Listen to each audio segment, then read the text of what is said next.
What does the modern LGBT movement have in common with the fall of Satan? What is an indication that someone's been given over to a reprobate mind? And what is a woman? You'll find out today on the Cross References Podcast.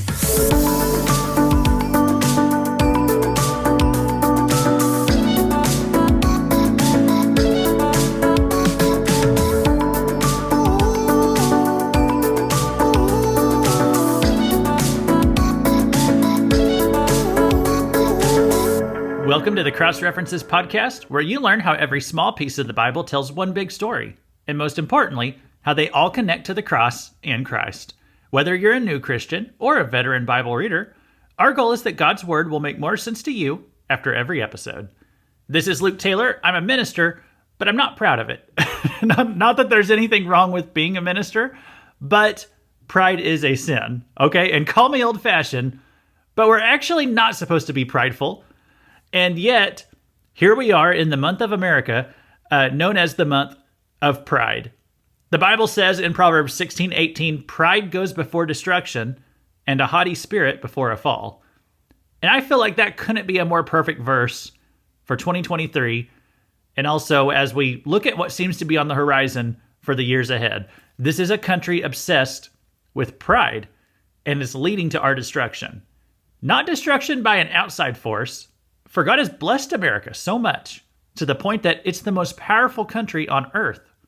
Nobody would dare rise against us. And yet, we've decided to embrace a cultural and political suicide.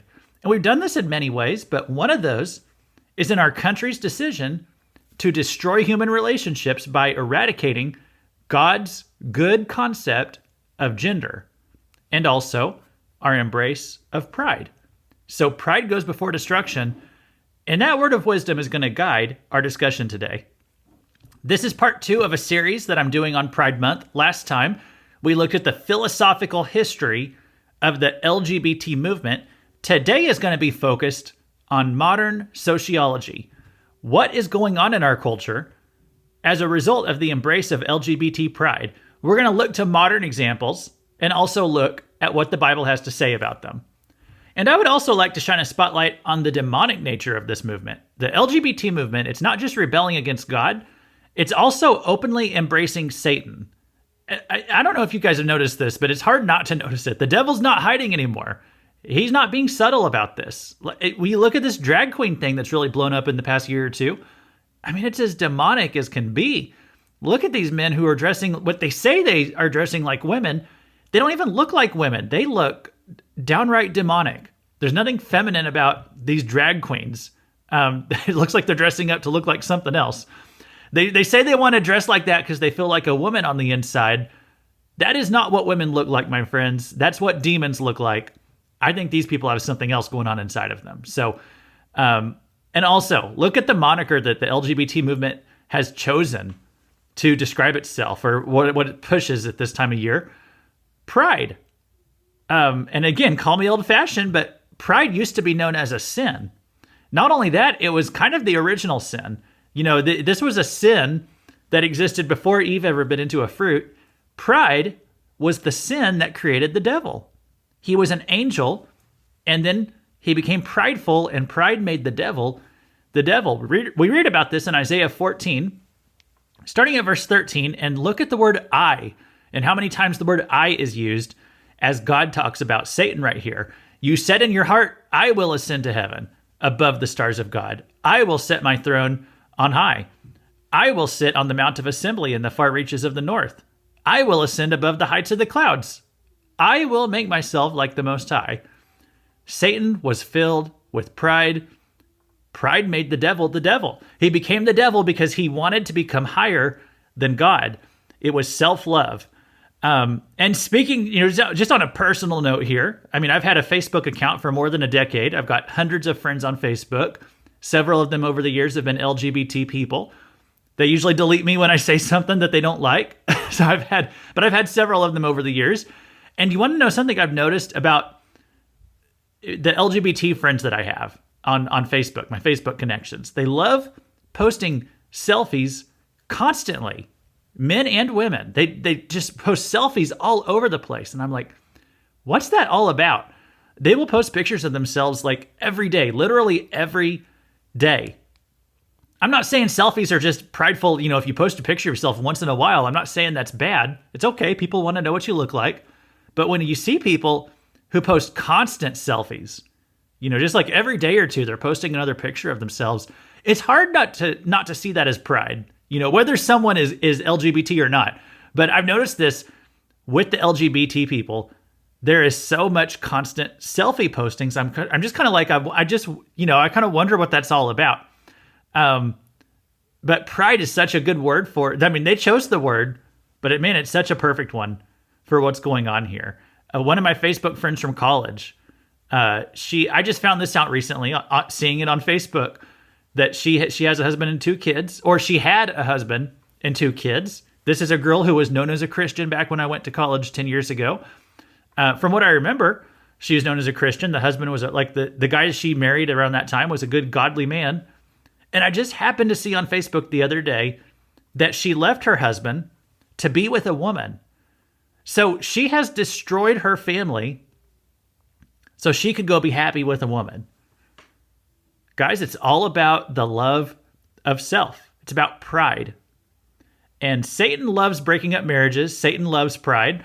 All of us have a certain amount of pride, but Satan will do whatever he can to stoke it. And listen, Satan doesn't care if it's self-love or if it's self-loathing. It's all pride because it's all focused on the self. Did you know that self-loathing is pride? Because it's getting you to focus on yourself so much that you don't see anything else. You see someone who's self-loathing, we think the cure for that is to tell them nice things about themselves and be uplifting and all that. No. That's still just getting them to focus on themselves. If you have a self-loathing problem, you need to focus on other things. Think outwardly. So anyway, it's all pride. What's the other thing the LGBT movement has embraced as its symbol?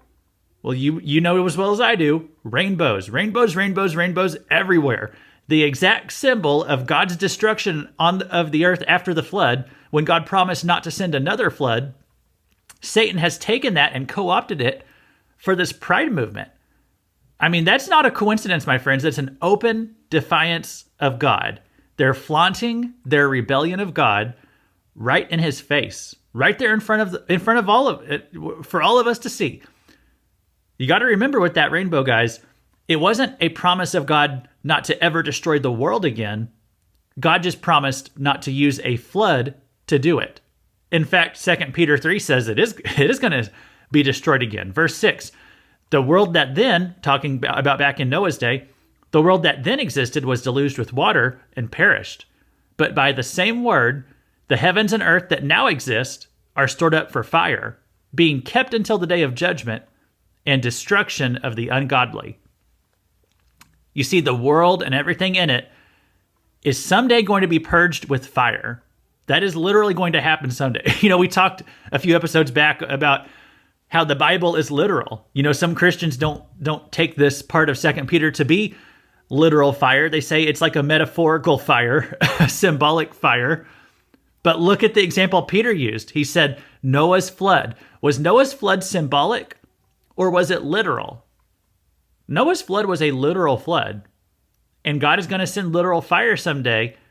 And when he does, not one rainbow flag is going to be left standing. Notice something else about the pride flag. The original rainbow pride flag. I know they've kind of they've made it look I guess they change it about every year and they add some new colors to it. But if you think about that original rainbow pride flag, which is still used in a lot of places, it had 6 colors. The rainbow pride flag that the LGBT movement uses, it's got 6 colors in it going top to bottom, 6 stripes of colors. It's just kind of interesting because God's rainbow that he created, it has 7 colors. And 7's the number of perfection in the Bible. God made something perfect. But when you look at Satan's LGBT flag, his rainbow flag has 6 colors. 6 is the number of man. That's Satan's number. That's why the Antichrist uses 3 6s as his number. All right, so let's talk about something that has been on my mind a little bit lately. Let's talk about depraved minds. That's a phrase that you might recognize from Romans 1. Depraved mind, reprobate mind. let's talk about that. Last year, there was a conservative commentator named Matt Walsh. He released a documentary film that was called What is a Woman? And this film was challenging people who believed that a man can become a woman. He was challenging them to define what a woman even is. You see, these people have become so confused by their ideology, they don't even have a basic definition for words anymore. In fact, I'll play you a little bit of the trailer. And I know this is a Bible study, guys, okay? I'm going to just warn you, though. There's a little bit of adult content in this trailer because it's dealing with discussions of this evil, perverted gender ideology. In fact, I might have to censor a little bit of the trailer, but if you hear any sound cut out. But I'm just warning you, if you have small kids around you right now, this is not an episode for them. But I would like to play you part of this trailer because I'd just like you to hear a little bit of what happened as Matt Walsh went around and talked to people trying to get them to define what a woman is. What is a woman? Can you tell me that? Well, you're at the Women's March. You must have some idea. Please, if one person could tell me what a woman is. You are not here for women. We ask you to leave. What is that? I'm a husband. I'm a father of 4. I host a talk show. I give speeches. I write books. I like to make sense of things. A woman is not anything in particular. There is not one particular thing. It could be many things to many people. Some women have penises, right? Some men have vaginas. I like scented candles, and I've watched Sex and the City. Yeah. How do I know if I'm a woman? That's a great question. Can a man become a woman? I'm not a woman, so I can't really answer that. Women only know what women are. Are you a cat? No. Can you tell me what a cat is? You want to tell us what a woman is? So these people that Matt Walsh talked to, they've become so demented by this ideology, they no longer know how to define basic words like man and woman. They can't say that a woman is someone with female biology because they don't believe that you must have female biology in order to consider yourself a woman. So they've destroyed the old definition of what a woman is, but they have nothing new to replace it with. They have no answer to this very basic question.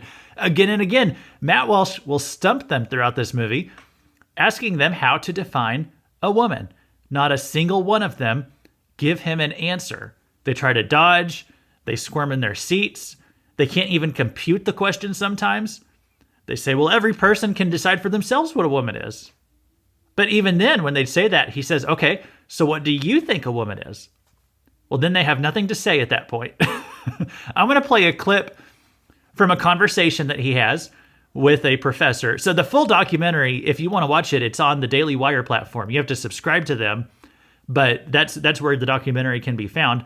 I'm going to play you a clip, just one scene from it, because I felt like this one scene is so instructive for us to understand what is going on. Matt Walsh visits a university. He's going to speak with a professor on gender studies. He's going to ask this professor to define the word woman. Again, this is going to go on for a few minutes, but it's very instructive for us. So are gender and sex two different things, or? Well, I think that they both are and they aren't. I'm comfortable saying that gender and sex are two different constructs, but they're deeply intertwined with each other. We're talking about gender and sex, and there's a lot of controversies there. If we're talking about a trans woman has all of the male physical characteristics, so would that not be a male then? Couldn't we plainly say this person is a male? Well, I guess it's like, why are you asking the question? I think I want to understand sort of why that's so important. So if someone tells you... Just to sort of understand reality, you know? Well, I mean, I think when someone tells you who they are, you should believe them. So if a person says that they're a woman or they're a man, then that's them telling you their gender is. I'm not so sure what social interactions would have to do with maleness or femaleness that would be... I'm not even talking about social context. I'm just trying to start by getting to the truth, you know?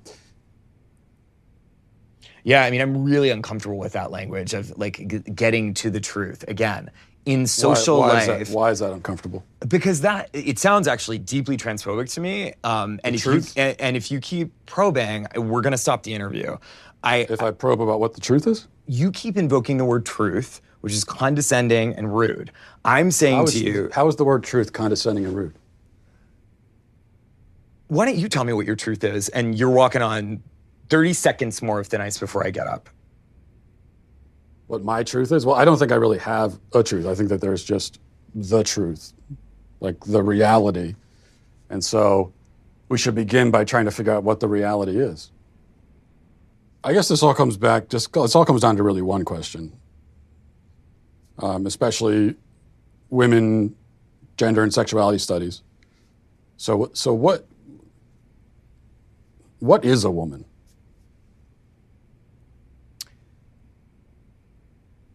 Why do you ask that question? I just really like to know. What do you think the answer to that question is?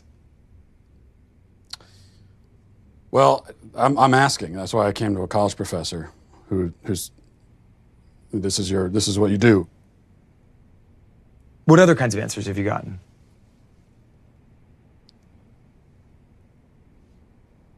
A lot of like this, where you're not answering, and I've gotten a lot of that. So as you can hear, these people don't have any answer for the question of what is a woman. Even somebody who's as educated as a gender studies professor, they have no idea how to define a word as simple as woman. It reminds me of what 2 Timothy 3 says about always learning and never able to arrive at knowledge of the truth. I think that verse a lot. Sounds like so many of these elite people today, always learning and never able to arrive at a knowledge of the truth. I think about these people who think they've come to some deeper, more progressive way of understanding gender. If this gender ideology makes them so much smarter, why have they lost the ability to define a very basic word like woman?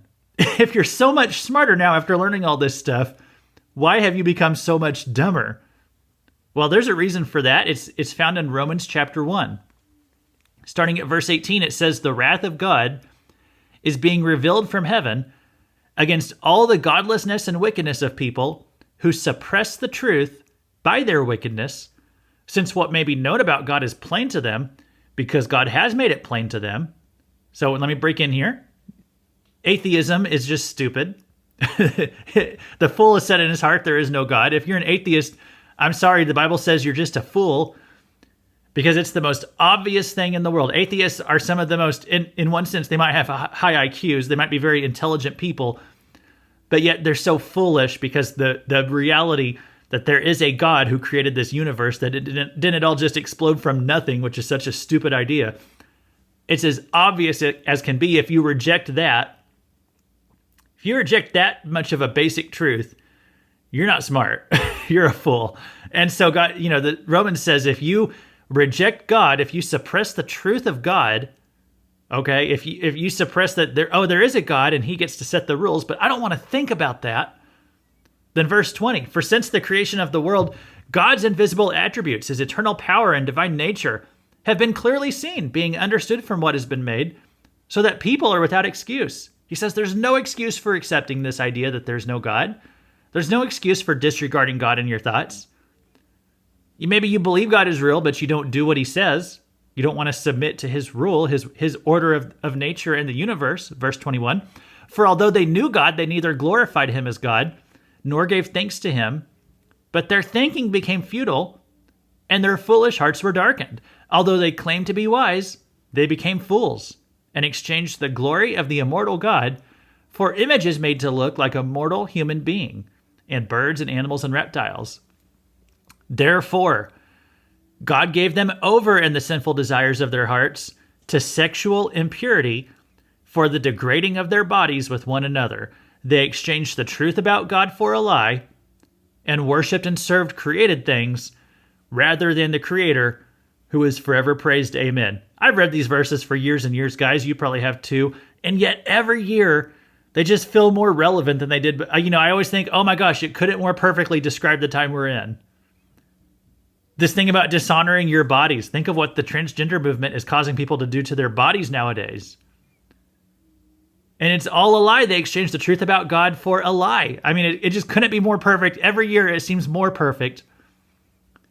Listen to verse 26. "Because of this, God gave them over to shameful lusts. Even their women exchanged natural sexual relations for unnatural ones. In the same way, the men also abandoned natural relations with women and were inflamed with lust for one another. Men committed shameful acts with other men and received in themselves the due penalty for their error. You look at the homosexual community, guys, it's full of diseases, things like AIDS, sexual STDs. They're so much higher in the homosexual community than they are among the general public. There's even, I don't even want to get too graphic, but I mean, there's cancers and stuff that affect the LGBT community, but not the general public at large. Why is that? God says they received in themselves the due penalty for their error. One more verse, verse 28. Furthermore, just as they did not think it worthwhile to retain the knowledge of God, so God gave them over to a depraved mind, so that they do what ought not to be done. He gave them over to a depraved mind. Some versions that you read might say a reprobate mind. Some versions might say something else. What does this mean? What does a reprobate or a depraved mind mean? Okay. Well, here's how we can tell if someone's been given over to a depraved mind. All right. Let's talk about people who accept this gender ideology for a minute. There's two types of people who are going along with it. There's one type of person who knows it's all fake, who knows it's stupid, but they go along with it because it's just easier to go along with the flow of culture rather than to fight the insanity. It's easier just to submit and go along with it. There's people out there like that. Some of these people who call themselves allies, they just don't want to put up a fight. They're just going to go along with it. And then there are those who believe it. They actually believe that a man can become a woman, or vice versa. They believe that reality is just whatever you want to make it. That your personal feelings can dictate reality, okay? Something that we learn, both from that documentary clip that I played earlier, and also from Romans 1, is that this is not just a war on gender, this is a war on reality itself. That's why that professor in the clip earlier, he was so uncomfortable whenever he heard that phrase, the truth. He doesn't like that phrase, the truth. Did you notice that? He's always learning and never able to arrive at a knowledge of the truth because he thinks the truth is just a truth. It's just a person's opinion. Doesn't believe in the truth, but the Bible tells us about the truth. The wrath of God is being revealed from heaven against all the godlessness and wickedness of people who suppress the truth by their wickedness. So anyone who believes this junk about gender, they have rejected God and they have suppressed the truth. If they're not faking it just to go along to get along, if that's not what they're doing, if they actually believe it, God has given them over to a depraved mind, a reprobate, a debased mind. They have become detached from reality because they have rejected God's natural order. That's how we see Romans 1 playing out nowadays. Okay? When someone doesn't know what a woman is, if they really don't know, if they're not just faking it to try to get along, if they really say they don't know, some people aren't faking it, guys. They've been given over to a reprobate mind. By all accounts, from what I can tell, our president has a depraved mind. He was openly embracing and celebrating this transgender stuff for years, longer than any other president alive today. He's been in favor of it. And millions of people in America have been given over to a depraved mind. And that is part of the righteous judgment of God. I'm not saying they can't ever be saved, but they have made it very difficult for themselves to get saved because they exchanged the truth for a lie. They claimed to be wise, but they became fools. Their thinking has become futile. They are degrading their own bodies, and they worship themselves. That's what pride does.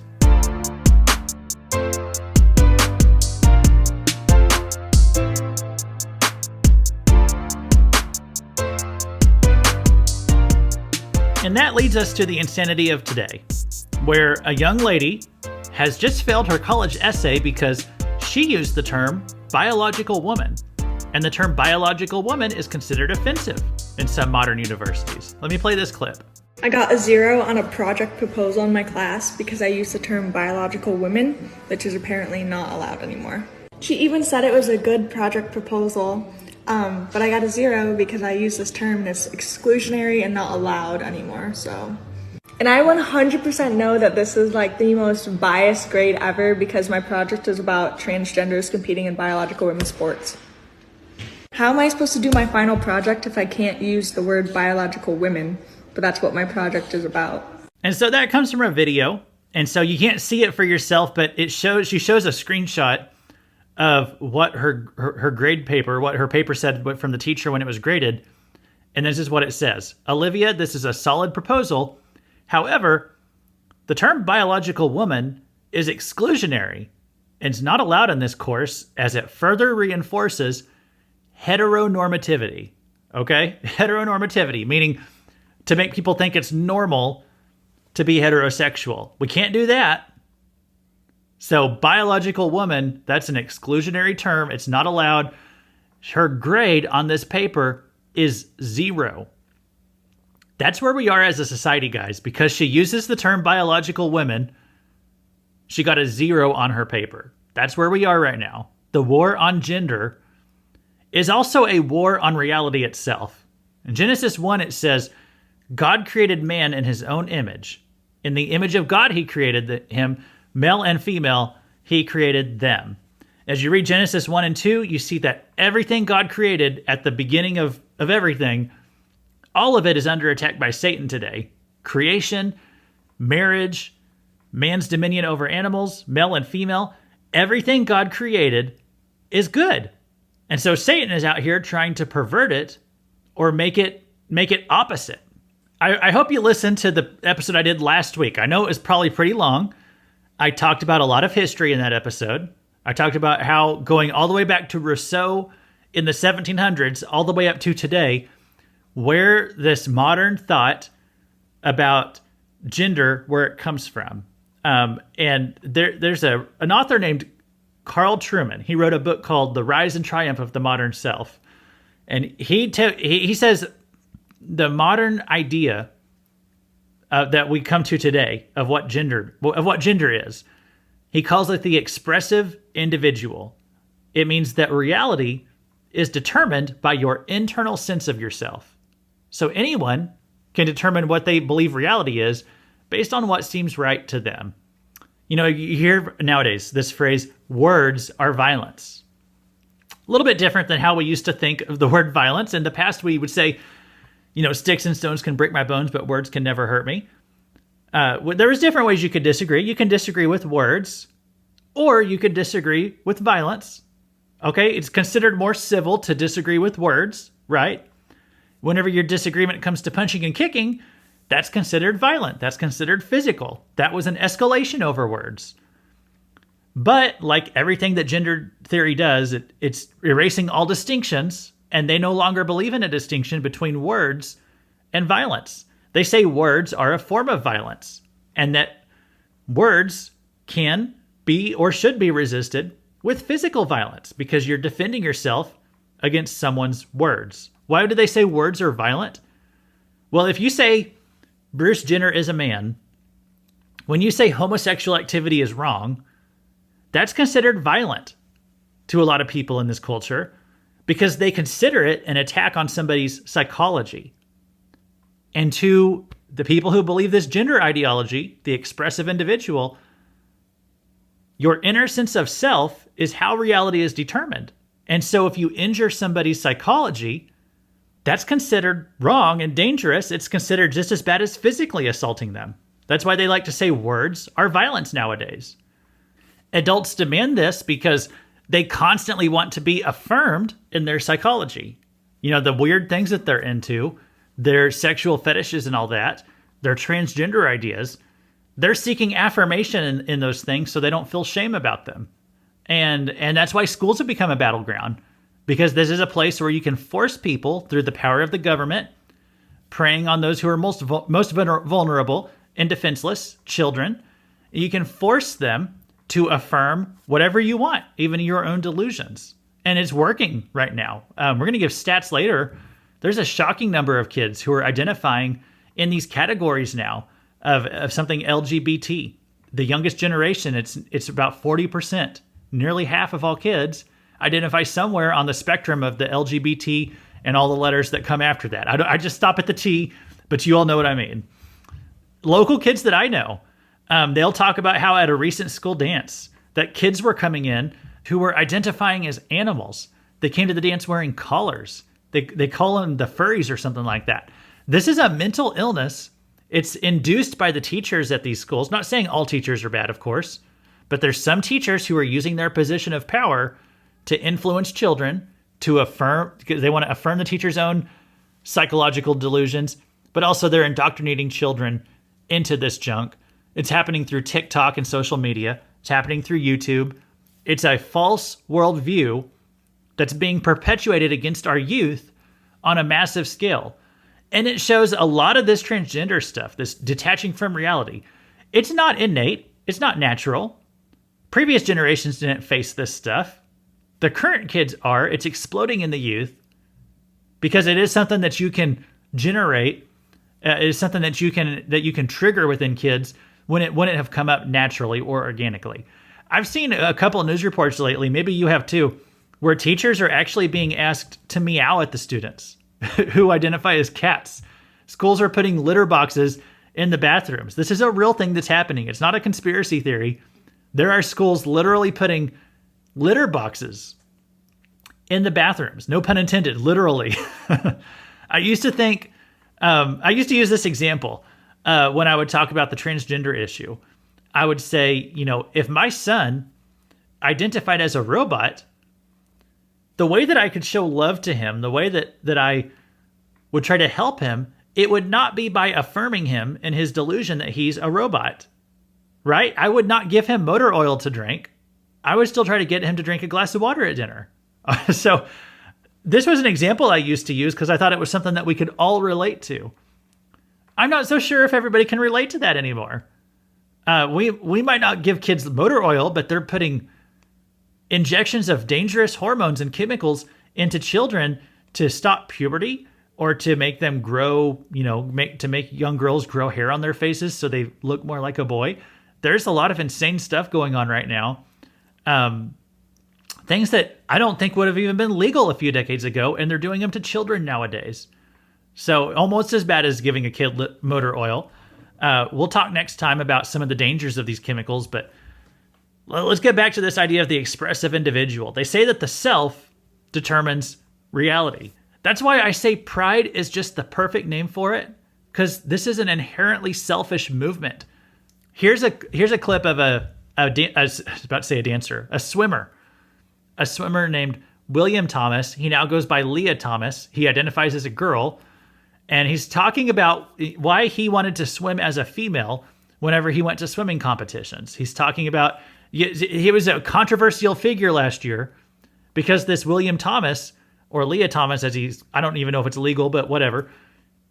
He calls himself Leah Thomas now. And so he would just blow past the other female swimmers and was totally dominating in these swimming competitions. And so a lot of people were upset. A lot of women were upset. Hey, this is a guy who was a male swimmer for years. Now he says he's a woman, and all of a sudden he's swimming against the girls and winning all the gold medals. And they're like, that's not fair, because men are biologically more muscular and more athletic than women are. They're more powerful athletically. And so it's not fair to race a man against a woman and act like it's a fair competition. So he was asked about this when he was in an interview with, it was like Good Morning America or something. Listen to what he says. She's the swimmer who created shockwaves across the country, 23-year-old Leah Thomas. Leah Thomas pulling away. The UPenn swimmer making history in March as the first known transgender athlete to win a Division I national title. But her athletic achievements on the women's swim team igniting fierce debate over fairness in women's sports. It is just not fair. When it comes to competition, it's just not a fair fight. Throughout the controversy, Thomas has largely remained quiet until now. I knew there would be scrutiny against me if I competed as a woman. I was prepared for that, but I also don't need anybody's permission to be myself and to do the sport that I love. Assigned male at birth, Thomas grew up in Austin, Texas, where she says she fell in love with swimming when she was just 4. But as she grew, she says she felt increasingly disconnected to her body. I didn't feel like I was a boy. I was like, this isn't me. This isn't who I am. Thomas earned a spot at her Ivy League dream school, UPenn, on the men's team. But her success in the water was met with outrage leading up to the NCAA championships. Her critics say she jumped in the rankings between the men's and the women's team. And there are some who look at the data and suggest that you're enjoying a competitive advantage. What do you say to that? There's a lot of factors that go into a race and how well you do. And the biggest change for me is that I'm happy. And sophomore year, where I had my best times competing with the men, I was miserable. And so having that be lifted is incredibly relieving and allows me to put my all into training, into racing. Trans people don't transition for athletics. We transition to be happy and authentic and our true selves. Yeah, Satan really knew what he was doing, guys, when he called this a pride movement, because it's all about the self. All those female swimmers who work their butts off to win medals someday. No, it's not about them. It's about William Thomas's feelings. You know, let me back up for a second. So it says in the clip, critics say he jumped in the rankings. Okay, this is what critics say about William Thomas because he did so much better when he started better. I mean, he started winning more whenever he was swimming against girls instead of swimming against boys while being a boy. So they say critics say that he jumped in rankings, which is also just a fact. Okay, the critics are just pointing out facts. When William Thomas was swimming against the boys, he was ranked number 554 in men's college swimming. Okay, so he was totally unspectacular as an athlete when he was swimming against the boys, right? Nobody's writing home to grandma to brag that they are number 554th in college swimming. But he goes from swimming against men to swimming against women, and he jumped to number 5. He went from 554 when swimming against men. He jumped in the rankings to number 5 when he started identifying as a woman. But notice also, the question that was asked is, does this give you an advantage? And Thomas answers that by saying, I'm happy now. That's his answer to the question. Because he won't acknowledge reality, obviously. He's not going to acknowledge his physical advantage. So his answer is, but I'm happy now. Ladies and gentlemen, that is pride for you. Pride is, this thing is, it's an inherently selfish movement. The LGBT movement is all about yourself, all about your personal happiness. A few months back, it was revealed that this William Thomas and his boyfriend identifies as a girl, so they call themselves girlfriends. If you go to their Instagrams are full of satanic imagery. I'm talking about like demented drawings full of blood, people who look like they're mixed with demons, pictures of them dressed up with devil horns. And this guy, William Thomas, he's one of the faces of the LGBT movement. He's one of their stars. And it's as openly demonic as can be. Okay, and listen, I'm just going to say this too. I'm sorry to be political here, but whenever you vote, don't vote for somebody who wants to let this guy share a locker room with a bunch of girls. This is a demonic, disgusting person. Most of the politicians in our country would let him use whatever bathroom he wants to. I think that's sick. Now, before we close down for the day, maybe we need to talk about this a little bit more. Let's talk about how they're coming for your kids. We talked about Target last time. Target has this satanic LGBT line that's directed toward children. Okay, so listen, we Christians, we're not shopping at Target anymore. Okay, guys, you got that? We are done with Target because look at what Target is doing. Look at what they're trying to do to kids. Ephesians 5:11 says, take no part in the unfruitful works of darkness, but instead expose them. And what I want to shine a light on is that this LGBT movement is coming for your kids. That is not a conspiracy theory. They openly say that. Okay, you might remember this little tune from a year or two ago. This is the San Francisco Gay Men's Chorus. They put out an original song called We're Coming for Your Children. As we celebrate Pride and the progress we've made over these past years, there's still work to be done. So to those of you out there who are still working against equal rights, we have a message for you. You think we're sinful? You fight against our rights. You say we all lead lives you can't respect. But you're just frightened. You think that we'll corrupt your kids if our agenda goes unchecked. Funny, just this once, you're correct. We'll convert your children.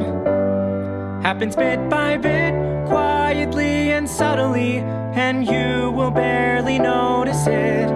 You can keep them from disco, warn about San Francisco, make him wear pleated pants, we don't care. We'll convert your children. We'll make them tolerant and fair. I'm sorry to, I know that's a disturbing clip right there. When they put this out, and then when people complained about it, they took it down and they said, oh, it was just a joke. Why is everyone taking a joke so seriously? Look at what Target's doing. Look at what's in your kids' school libraries. Do you think they were joking? This was like a couple years ago they put this video out, okay? If the open celebration of Pride did not clue you in already, I don't know what to tell you, but when I hear this stuff, the devil is just not interested in being subtle anymore, okay? This is as obvious as it gets. Recently, my wife and I, we had this couple over for dinner. They have a 1-year-old kid. And the guy was asking me, hey, how do you find children's entertainment that doesn't indoctrinate kids into this woke stuff? And so I told him what we do, because we have a 4-year-old. I said, what I often do is put on old things, old cartoons. If it's a cartoon that's more than 5 or 10 years old, it's probably pretty safe and innocent. If you go on Amazon Prime, they have some old episodes of Blue's Clues and Dora the Explorer. You get some old stuff like Curious George, the kinds of things that, my sister and I, what we watched 20 or 30 years ago. That's probably safe stuff. But go with the old stuff. Don't go with the new Blue's Clues, okay? The new Blue's Clues, it's as demented and evil as you can find. Wouldn't it be entertaining for an adult? It is so disgustingly sexually perverted. It would not even be appropriate for an adult to watch. It's practically porn. It's about these satanic-looking drag queens visiting the Blue's Clues house. They're putting this in front of your children, guys. A recent episode showed a transgender beaver character, a little cartoon beaver, okay? And a recent episode showed a transgender beaver. How do we know it was a transgender beaver? Because it's this cute, cuddly little beaver who's wearing a transgender bracelet. And also, this is on Blue's Clues, okay? It has scars on its chest showing where its breasts were removed, implying that this was like a biologically female beaver, but now this female beaver has had its breast cut off so that it can be it could be a male now, a male beaver. This is on a kids show. This is on children's entertainment, okay? They're trying to normalize or implant this idea into little kids' heads. Hey, if you grow up and you have breasts and you don't want them, just go to a doctor and let him cut them off. That's what they're trying to teach little kids. That's why I say it's demented. I don't even have the words for this. It's awful. Awful doesn't feel like a strong enough word. This transhumanistic or transbeaveristic, I guess, these absolutely insane, disturbing medical procedures that they're doing to people, and they're trying to teach your kids it's all normal and natural and okay. I know, we don't tune into if Paul was writing a letter to America, this is the kind of stuff he might have to talk about. That's why I'm talking about it today.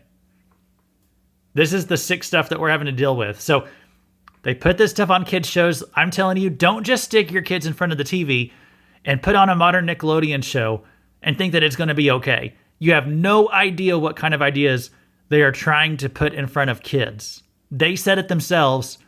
They're coming for your children.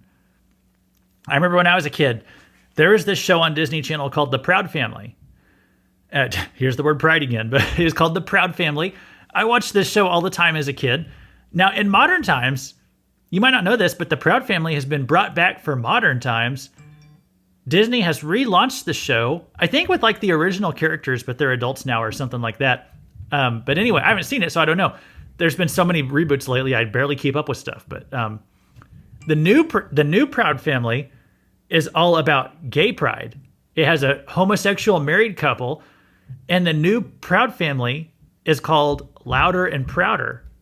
And so there was a Disney executive, and she worked on this show, and she was speaking on a call to Disney employees, and she was talking about how for years, she's been trying to sneak a gay agenda into the kids shows. Those are her words. Okay, I will play it for you. You'll hear it in a minute. But I emphasize this because she says she's been doing this for years. Conservatives have been pointing out for years, there's a gay agenda in Hollywood. People used to mock conservatives for that. Back when the devil was still trying to be subtle. He's not subtle anymore, though. Here's a Disney executive. Her name's LaToya Raveneau. She works for Disney Television Animation, and she calls this her not-so-secret gay agenda. Here's some audio. This was released by a journalist named Chris Rufo. It's like, I love Disney's content. I grew up watching, all of the classics. They have been a huge, informative part of my life. But at the same time, I worked at small studios most of my career, and I'd heard, you hear whispers. I'd heard things like, they won't let you show this at a Disney show. And I'm like, okay. So I was a little sus when I started. But then my experience was bafflingly the opposite of what I had heard on my little pocket of Proud Family Disney TVA. The showrunners were super welcoming. Meredith Roberts and our leadership over there has been so welcoming to my not at all secret gay agenda. And so I feel I felt it was, maybe it was that way in the past, but I guess something must have happened in the last, they are turning it around. They're going hard. And then all that momentum that I felt, that sense of, I don't have to be afraid to let's have these two characters kiss. Let's in the background. I was just wherever I could, just basically adding queerness to if you see anything queer in the show, I'm Proud Family. But I just was no one would stop me, and no one was trying to stop me. I don't know if you could hear some booms earlier. My little kid is running around upstairs. So sorry if you heard some booming and stuff. While I was playing that clip, I tried to quiet him down. Okay, so anyway, she talked about her not so secret gay agenda.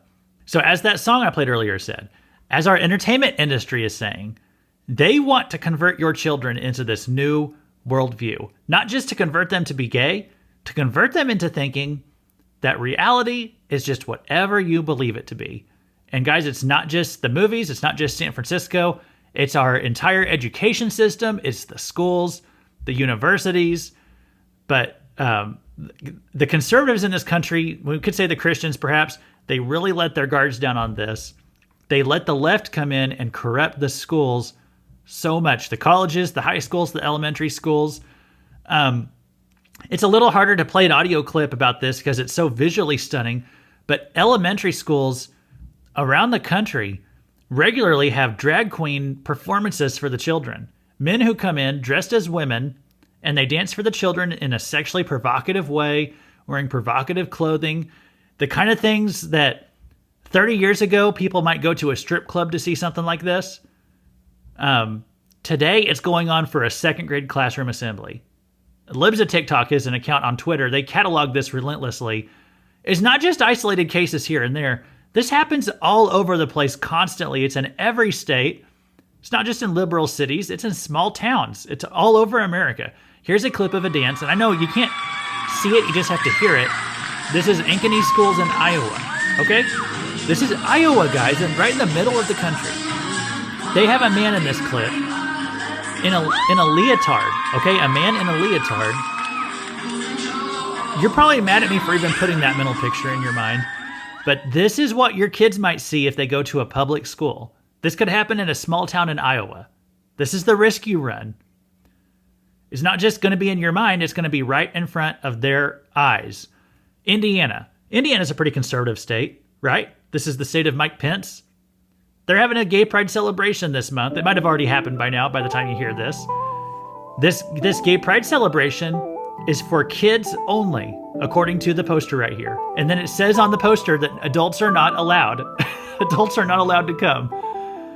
Why do you think they want to have a gay pride festival thing for children only, that the parents are not allowed to see or hear what's going on?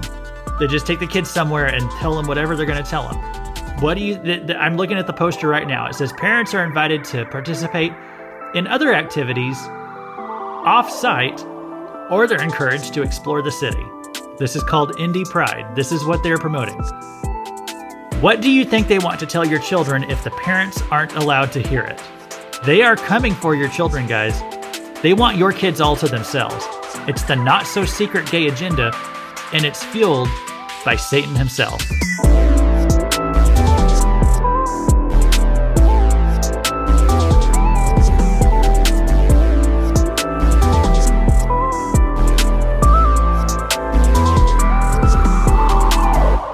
One of the early Christian symbols was a fish. In fact, you still kind of see it sometimes to this day. But this goes back to the earliest days of Christianity. The ancient Christians who lived in Rome, they used a fish to represent themselves because it kind of goes back to what they thought of water. You see, fish lived in salt water. And for people, salt water is practically toxic. It was undrinkable. And yet the fish, they lived in this atmosphere. They lived in it every day, all day, 100% of the time, and they weren't affected by it. Now, that's how the early Christians thought of themselves. They thought, man, we live in some evil times. We live in a toxic, poisonous atmosphere around us all the time. And their challenge each day was, how do we navigate it without being destroyed by it? Well, guys, we live in an ocean of expressive individualism. If you want to stand against it and keep your head above the water, what are we going to do? I'm going to give you 5 directives, 5 tips for what we should do to stand against this stuff. And we're going to keep talking about this in the weeks ahead. This was just week 2, talking about the reality of the situation here, where we find ourselves, what we're living in, what's the atmosphere, what's the salt water that we're having to breathe in and out every day. This is where we are. How do we stay in this atmosphere and not be affected by it? Number 1, examine our foundations.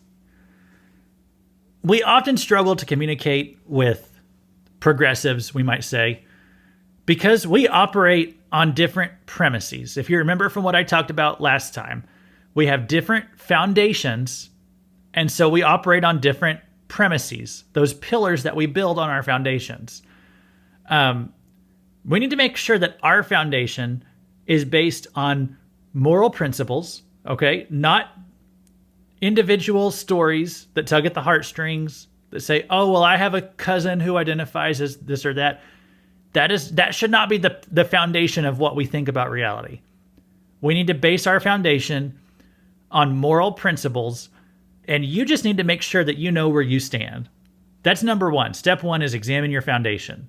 And make sure it's in God's word, in case that's not clear. Number 2, we need to build a community. Because if you notice, the LGBT crowd built a community, and they supported each other. That's how they've got the cultural dominance and the power that they've got today. They built a community around their ideology.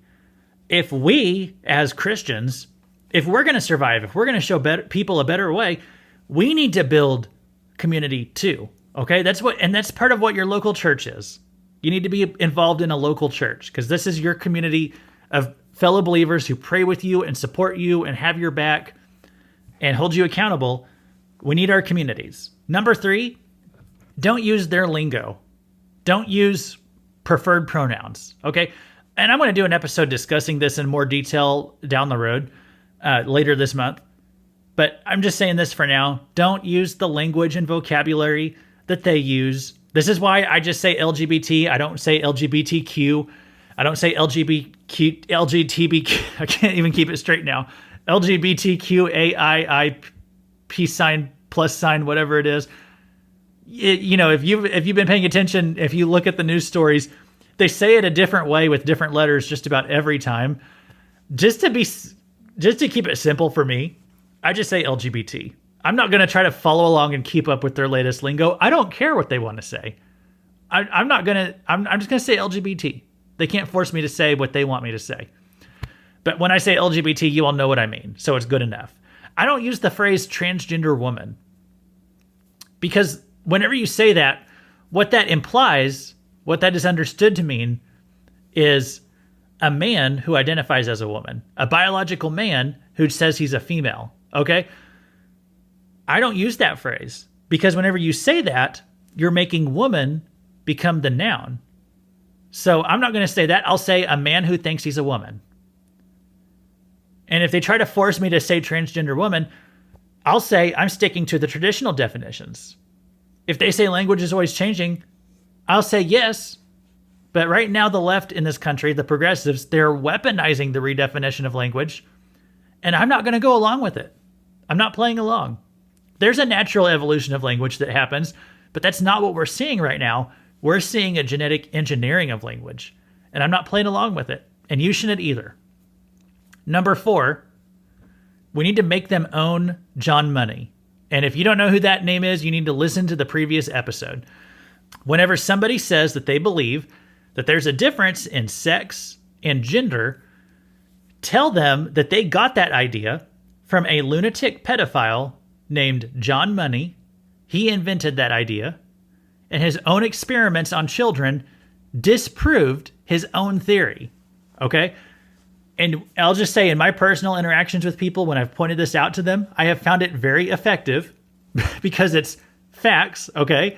These are facts that 99% of people don't know, and yet anybody can pull out a phone, Google this guy's name, and easily see it for themselves. The facts are, if you believe that sex and gender are two different things, that you could be born one way, but then identify later as something else, then if someone believes that, they are following the psychotic babbling of John Money. It's right there on his Wikipedia page. This guy was a pedophile apologist. He sexually abused children. He was a psychologist. He's quoted all over the place, and yet nobody knows his name because he was such a demented freak. And yet the modern gender ideology movement is based on his writings, his research, if we call it that. Even though his research disproves the idea that sex and gender are two different things. His own research disproved it, and yet people have just went along with it anyway. Emphasize this to people, make them own it, point out that he was a lunatic and a pedophile, and there's no reason to take anything that he said seriously. And then number 5, I'm just going to tell you, stay strong. Time is on our side. They want to say that we're on the wrong side of history. You've heard that, with the gay marriage debate. We heard it for years. Now they're saying it with the transgender thing, that we're opposing civil rights, that we are on the wrong side of history. Well, nobody can know the future, but I do know this. We know what the future holds. We know who holds the future. We know what the last page of the book says. Someday, the world will see that we were right. It might be sooner than you think. I think these kids who have been drugged and mutilated and taken advantage of, whose bodies have been permanently destroyed because they got manipulated into this transgender garbage, they're going to freak out one of these days. Some of them already are, because they're realizing what was done to them and how there's never going to be any going back. These kids are not going to be psychologically healthy after a few years. They're not psychologically healthy now. And so in the end, the world is going to see what a terrible idea, to say the least, what a terrible idea this whole transgender insanity going on in the world right now is. And as I said, at the last day, we'll be the ones left standing because we're standing with God. Now, I can't promise America is going to outlast it. Time might be on our side. It might not be on America's side. This could be the downfall of our civilization. There are dark days ahead. I mean, look at what's going on around us right now. They are sexually indoctrinating and preying on kids, and they're doing it openly. Would anyone have believed this 8 years ago when they legalized gay marriage? Would they have believed that less than a decade later, they're holding gay pride events in conservative states like Indiana and saying no parents allowed? We get your kids to ourselves. Would anyone have believed that 8 years ago? I doubt it, but here we are.